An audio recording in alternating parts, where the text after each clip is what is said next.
Hey everyone, and welcome back. Our last guest is a Latin Grammy nominee pianist and composer who's known for merging the sounds and music of his native Venezuela with New York City jazz. He's toured all over the world with renowned musical artists, and now he's an active, in-demand, sought-out pianist in New York City's rich jazz scene. Please welcome Latin Grammy nominee pianist and composer Gabriel Chakarji. Hello and welcome. Hello, Rhina. Thank you for having me. I'm really Welcome excited to to our be here. show. It's a pleasure to have you. Yes, it is a pleasure. I'm really excited too. Bueno. I did the grand introduction for you porque, I've been feeling it really on a personal note for our musical scene. And the fact that I learned that you actually recorded an album in 2019 and you were able to have it released in 2020. I just wondered what that period looked like for you. Sure. Well, first of all, that album is called New Beginning, and this album, I basically put together a lot of the songs that I wrote in my time here in New York. I've been here in New York for 7 years. I moved when I was 21, and that's why it's a lot of different influences coming in. But then I recorded it was going to be like my debut album as a soloist, and I was supposed to release it in March, that right when the pandemic hit, and then I of course I had to postpone it. But then I was like, this music is ready, and a lot of people, you know, was kind of checking out a lot of music and trying to use music as a relief from all of the stuff that was happening. And of course people were spending a lot of time in their houses and everything, and so listening to music kind of a lot more, I would say. And that's why I decided to release it in May, back in May in 2020. And it was a different experience. I mean, I couldn't really play like a CD release party, or really do like a promotion, more like interviews like this, from my house, from the lockdown. But it was interesting, and yeah, I'm happy that I did it that way. So the title itself, did it come from the circumstance or was that the title that you were going to release the album with? Oh, no, that was the title that I was going to use. That was before we even knew that COVID existed.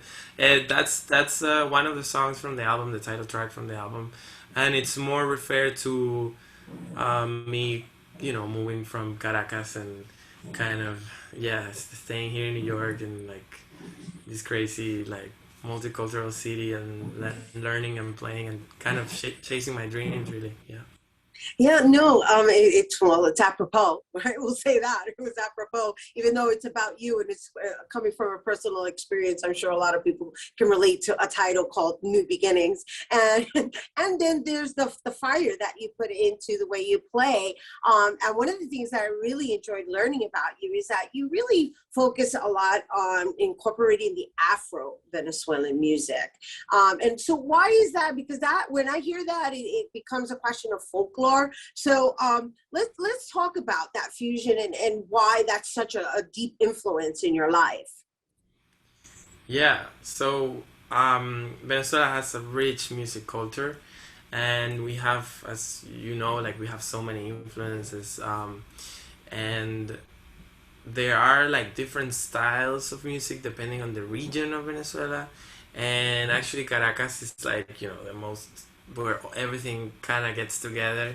And I grew up. My generation was really um, getting enriched by all of these styles and kind of going back to the folklore, because I think probably 30 years ago people were more either like focus on one style. Okay, if you do rock in español, rock en español, or if you do like salsa, or if you do jazz, it's kind of jazz, like pretty straightforward. And things have been changing. Of course there were people before us like doing that, but our generation really like got like, okay, we want to use this rich stuff that we have, our traditional music, and coming from from joropo or merengue caraqueño or gaita, which is the from the western part of the country. So like I just got a lot of these musical influences and I loved it, and I was like, you know what, I want to use this for my composing side. And I started studying composition really early. I think when I was right when I finished my high school, and that's when it kind of came out.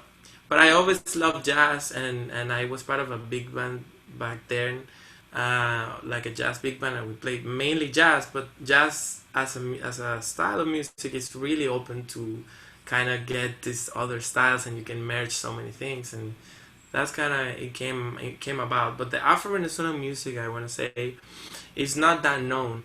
People, maybe if you know about Venezuelan music, people mainly know joropo, which is like the la música llanera music, which we share also with Colombia. There's also a lot of joropo in Colombia, and this is probably the most known Venezuelan music. But we have the Afro-Venezuelan music is all the music from the coast, Uh-huh. and of course that's our Afro influence, and it's really similar to all the Afro, for example, Afro Puerto Rican music. Like a lot of golpes in bomba and plena Hmm. are really Hmm. similar to the golpes that we have in Venezuela that have different names like sangueo, aragua, cumboto, but we have like similar influences, and I think that's really rich and really interesting. Yeah, well, I bring it up because I think it's admirable that you continue to honor your ancestors and your heritage, and of course there's the genre of jazz that actually welcomes it. It's so, you have the strictness of having to follow a certain formula, but then there's this, rumba in which you can now fuse in and just be an innovator as such as yourself. So before we go, we briefly tapped into the discussion of the Bronx Music House, and I want to make sure that our guests are familiar with that. For sure. So, Bronx Music House is a collective of mainly Venezuelan musicians. We're like a family of Venezuelan musicians that move into the city, and really kind of the same mindset of like bringing our music to a different level, and also bringing it out to the world so that more people know about it. And we produce like musical videos. There are performances usually like kind of jamming, and they range in different styles, like from Afro-Venezuelan tambor or maybe some Venezuelan traditional music. But also we have salsa. We've had different artists, singers, and it's really interesting. We just And it's on YouTube. Is yeah, it we on? have a YouTube page and an Instagram page. It's all the Bronx Music House. You can follow us there. We're always sharing content. Bueno, gracias, gracias, and thank you for bringing it to our viewers.